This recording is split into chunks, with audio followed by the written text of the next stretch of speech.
Today's episode is brought to you by Manscaped. Get 20% off and free shipping by using the code INSIDE20 at manscaped.com. Hey everybody, welcome back to Inside Gaming Daily for Monday. Let's all clap a little bit for the beginning of the week. I'm gonna tell everyone a little secret. We're not actually here today. Ooh, it's a holiday. Ooh, this is us from the past. Are you getting delectably scared? Whoa! Yeah, happy MLK Day, everybody. We're gonna talk about Google Stadia and how it sucks and is a big disaster. A big, smelly, poopy duty fest. Oh man, I love the smell of Roundhouse Stadia dunk in the morning. Yeah, we've got data showing that new people aren't signing up for the streaming service and gamers are abandoning one of its biggest games in droves. Oh no, poopy duty, stinky boo-hoo, yucky. Yeah, the service has only been out for about 2 months, but it's already looking like a big disappointment for Google. And these numbers show that its player base, such that it is, may have already collapsed. Yucky, yucky, ooh, caca, okay. Yeah, there have been a lot of negative headlines about Stadia ever since it launched, but this is the first time we've got numbers showing how many people actually signed up. Connor, what's going on? Welcome to the data corner. Google hasn't released player numbers, but we've now got data from Sensor Tower about how many times the Stadia app has been downloaded. The app is important because at first it was the only way to buy games on Stadia, so it's a pretty clear indicator of how many people were on the service. Last month, Google announced that you could buy games through Stadia.com, but you'd imagine that most Stadia customers would still be using the app. Plus, the Android version of the app supports streaming games with certain Google Pixel phones. Hello, my fellow Pixel heads. Not me. At any rate, it's safe to assume that most Stadia owners also downloaded the app. I'm keeping this up here. Did you keep your phone? Your new phone? I'm working on it. You're working on it. I think I'm gonna return the one. Let's take a look at these numbers first. So Stadia, as you might remember, launched on November 19th, and during the month of November, its mobile app was downloaded 383,000 times. So that's actually not a lot at all. Wow. It kind of sucks. Then the number of people downloading the Stadia app plummeted. Wow, I wonder why. Stadia's had such an amazing launch with no problems or lies involved. How could that be? I don't know. Uh-oh. Hell if I know. Connor, we got any more numbers over there? Yeah. Yeah? Okay, yeah. I thought you said dad corner when you said that. Yeah, as of last week, the app has been downloaded a total of 550,000 times, which is actually not that much because since November, that means only 167,000 more downloads have taken place. That's like the population of what? Cedar Rapids? Solvang? Solvang, too. isn't that that Dutch town? Yeah. I've never been there, but I want to go. Patrick's been there. Oh, really? He could be there right now! Since November, downloads have dropped by more than half, which is not the direction you want your app to go. Unless your app is about failing miserably and having such a confusing value proposition that no one wants to use it, then yeah, that might be cool for you. Looking at Hey. you, CISO. Yeah, ideally you'd want your new service to be so popular that people tell their friends about it, and then those friends try it out. You know, that's how the telephone kind of game works, but that's not really what happened, huh? I'm in a hipster coffee shop and a young group of Democrat women are whispering excitedly about Stadia. Instead of rising, Stadia's numbers of new customers dropped like a rock, which seems to show that there was an initial surge of interest, but that's about it. If you could even call 383,000 people a surge, I don't. Surge! Yeah, so I think people probably told their friends about it, and then their friends laughed, and then they went on Twitter to dunk on it. Basically a rite of passage at this point. So yeah, that's not that many people when it comes to a new gaming platform. If PlayStation or Xbox only sold 383,000 consoles in their first month, people would be getting fired. But Google's the rich kid with infinite money who can do basically anything and be okay, so go off, Kane. So that's the data for the Stadia app, but I guess you could also make the argument that maybe there are millions of Stadia players out there who just don't use the app, which is a stretch, but I mean, okay. The silent gamer. But to that I say, let's look at another damning factor, games, specifically Destiny 2. But wait! Before we talk about Destiny, let's talk about your destiny. As a human being with a finely groomed package, yeah, we're talking about your balls and taming that absolute jungle you got going on down there. Oh, cut to person in the chair. Hey, thanks for that sweet toss, person, you handsome devil over there. It's 2020 and you know what that means. New year, new me, new balls. Not, well, same old balls, but they're gonna look a lot better. Men, listen up. Hairy bushes are so 2019. If you're gonna pick up any New Year's resolution, let it be to take care of your junk.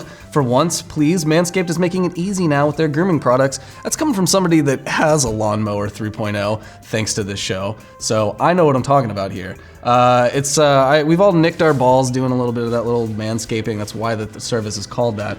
Maybe some of you have had a similarly traumatic experience, but that's why Manscaped redesigned the electric trimmer. Their Lawnmower 2.0 has proprietary skin-safe technology, and that's capital S safe, skin safe. It's gonna be fine. So this trimmer won't nick or snag your nuts. Manscaping accidents are finally a thing of the past. And don't use the same trimmer on your face as you're using on your balls. Bro, that's dirty. So anyways, Manscaped also has the crop preserver, an anti-chafing ball deodorant and moisturizer. You already put deodorant on your pits. Why don't you put them on your little poo-poos, your little BBs? The smelliest part of your body. Yeah, get 20% off free shipping with code INSIDE20 at manscaped.com and start the new year off right by using the best tools for the job. The balls will thank you. Well, not the balls, your balls will thank you. Anyways, get 20% off and free shipping with the code INSIDE20 at manscaped.com. That's 20% off with free shipping at manscaped.com and use the code INSIDE20. Thanks, back to y'all. Zach, did you teleport because you're from the past? Whoa! Spooky, scary.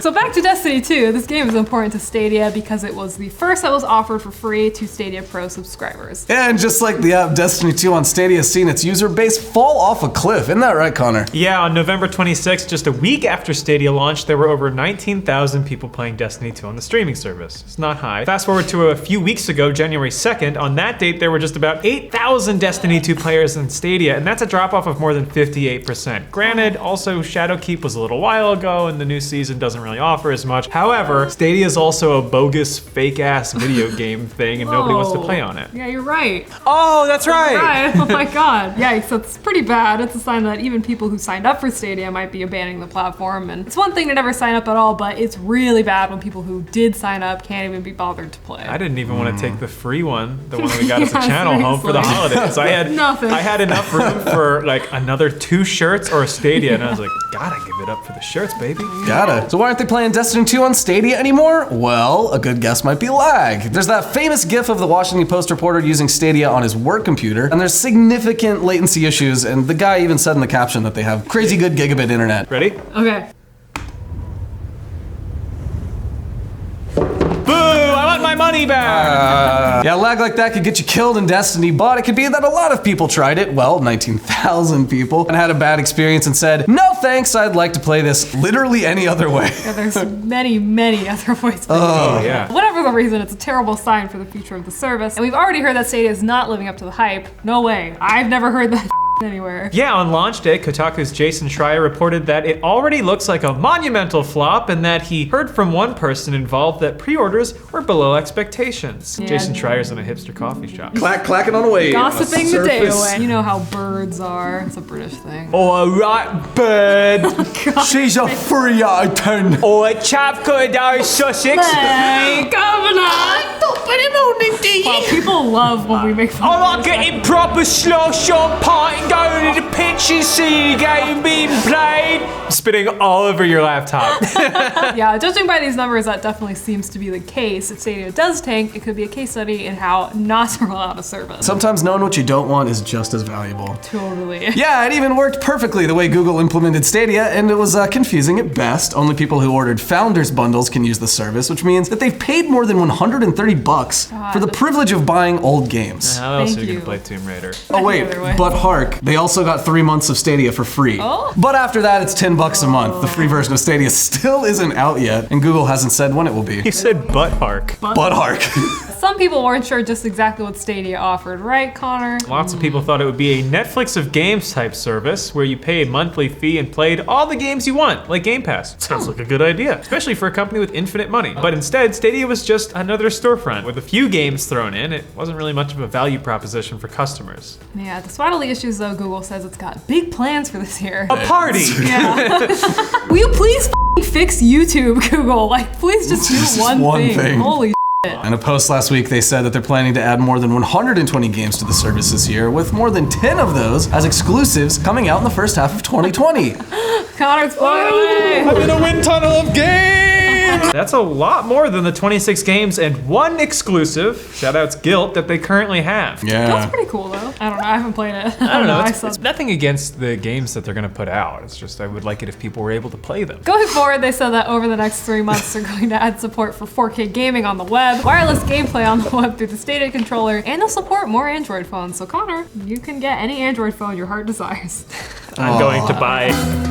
I'm gonna do what you do. I'm gonna start keeping my phone in this pocket right here. Whoa. Interestingly though, they didn't mention the free tier of Stadia they'd previously promised would come out sometime this year. The year did just start though. Oh, there it is. They didn't give us any idea when you'd be able to use the Stadia controller wirelessly with your phone. Yeah, so Stadia still has a long way to go before it delivers anything that Google promised. Oh, everything. Sorry. Yeah, pretty much everything. Oh, pretty much everything. I could probably leave that in. What do you think, Connor? Check this out. Look at it. Oh, So while Google sounds like it's still all in on the service, they can't be happy with these numbers. Not behind the scenes. Connor, tell me I'm right here. At some point, they're going to need a player base to support and play all these games, not to mention the studios that Google has started to make exclusives. Definitely not putting the cart before the horse there. It's possible that people are still sitting on the sidelines, waiting until all the bugs are worked out before giving Stadia a try, but Google is still ironing out those kinks. I don't really know what they're doing I don't over know. there. It is shocking that this was not a beta program. It would have been totally fine if it came out as like a beta. People would have been like, cool, I'll try it. Absolutely, and they Yeah. would have been forgiven for all they're doing. Yeah. And I don't know, they could have put some just like last gen, like PS4 gen games on there with like Yeah. a package for beta signups. Probably would have been great. Probably would have been awesome. And then I could have played it and then used my Google Glass and then call a Yeah. Waymo car Oh my and some other that Google's doing. Google Wave, is that still a thing? I tried to get all my friends onto Google Plus. Yeah, how'd that go? Did not. You didn't, Yeah. you didn't have a large circle. I had an emotionally abusive ex and he blocked me on everything except his Google Plus, so I would stalk him on his Google Plus. This was always a really expensive proposition, and it sounds like Google is learning that the hard way. As of right now, 2 months in, God, it feels like way longer than that. Stadia feels like a service that's in beta still, and it remains to be seen how long players will actually stick with it, and Google for that matter. Yep, please scroll through that website of everything Google's killed. Just, And keep scrolling. And it's like a CVS receipt. it's a never-ending list. Many trees had to die. Beta cuck. Nice.